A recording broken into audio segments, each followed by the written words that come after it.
As widely expected, the responses at the National Assembly to the president's arrests are bitterly divided between the ruling and opposition parties. Our correspondent Shin Ha-young reports.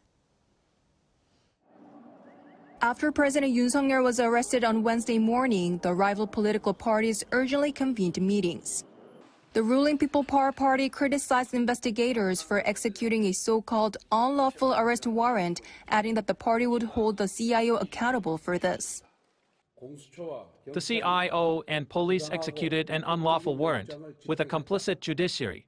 The opposition party pressured both the CIO and the NOI. History will inevitably record this. Floor leader Kweon Seong-dong stated that it was embarrassing for the public and damaged the country's dignity. Regarding the citizen who was injured during the CIO's execution of the warrant, Kweon said the party would hold both the CIO and the National Office of Investigation responsible.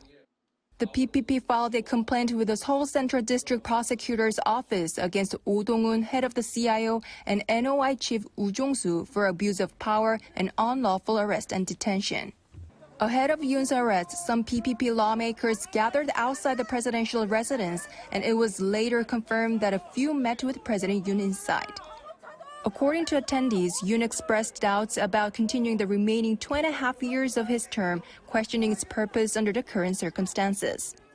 He noted that whether he stayed at the residence or in custody, his freedom of movement would still be restricted and suggested that the latter might be the better option. However, the main opposition Democratic Party welcomed the arrest, saying that this marked the first step to restoring the constitutional order and democracy and upholding the rule of law. Though delayed, it's reassuring to see that justice and public authority are still alive in South Korea. DP floor leader Park Chan-dae urged the CIO to fully investigate Yoon on insurrection charges.